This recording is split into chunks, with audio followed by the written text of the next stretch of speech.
Hey, Herman, I don't do this too often, but your swing got my attention. You're a young guy with a really good swing, so I thought I'd throw out a little information for you.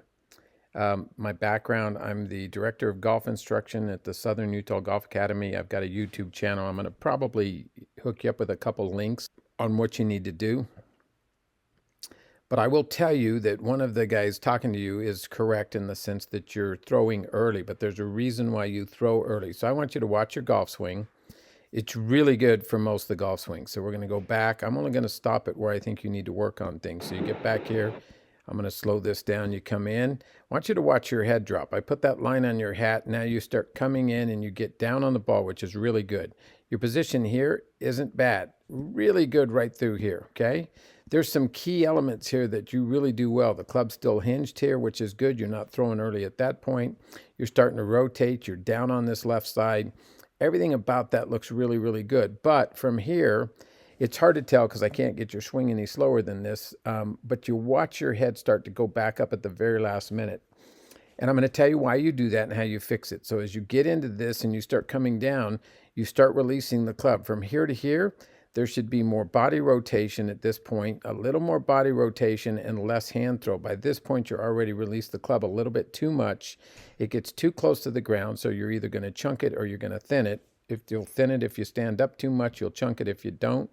You're giving away some of that power that you're wondering why you can't hit any farther. And you get into there, good extension through here and good finish, really good here.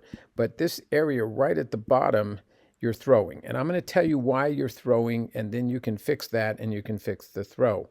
Everything you've heard from these comments isn't going to get you fixed, because if your club face is not square here, and it's not, if it's slightly open here, and I can tell it's not going to be completely square here, because if you threw at the bottom and you had a square face earlier, you would hook everything, and that's probably not what you're doing. So when you get into the bottom of the golf swing, this little bit, you're squaring the club face, okay? So you've got to square the club face right here, right at address, that position there. And the only way to square the club face at that position is to strengthen the grip on your glove hand. Now, I can't see because you've got a long sleeve shirt on and everything, but I can tell that this logo is not facing, it's a little bit facing this direction. It would be better if you strengthen the grip. I'll include a link to a video that I did about the golf grip. The stronger, and I'm only talking about your glove hand. Forget your trail hand. I don't care about that. That one's pretty weak going this direction. It might be a little better served to here. But this V that's pointed on your glove hand needs to point to this shoulder too. That's neutral. I don't care what anybody tells you. Watch my video on the grip, and Tiger Woods says both V's should point to this shoulder, to your trail shoulder, to be neutral. If you get this grip a little bit stronger on your left hand, by stronger I don't mean grip tighter, it's just a position, your face is going to get square earlier. And what's going to happen is when you hit shots, you're going to hit them left. I promise you, they're going to go left, and you're going to think this guy who just told me to do this doesn't know what he's talking about. The only chance you're going to have to stop throwing is if your face is square early enough for you to go ahead and rotate.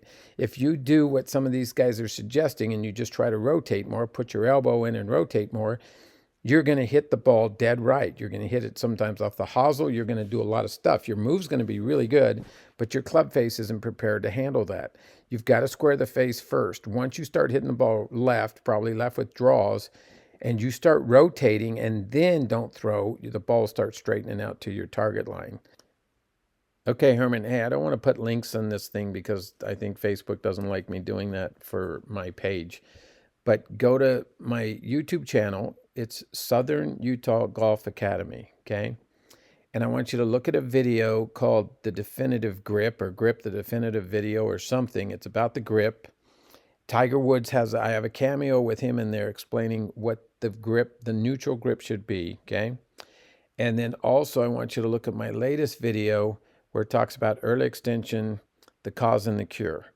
If you look at those two videos, you change your lead grip, your left-hand grip, your glove grip, to be a little bit more neutral, a little bit more towards your trail shoulder, towards your right shoulder at setup, and you do what that second video talks about for drills, I promise you, dude, pretty quickly you're going to start hitting the ball much cleaner, much straighter, and much farther. Hope this helps.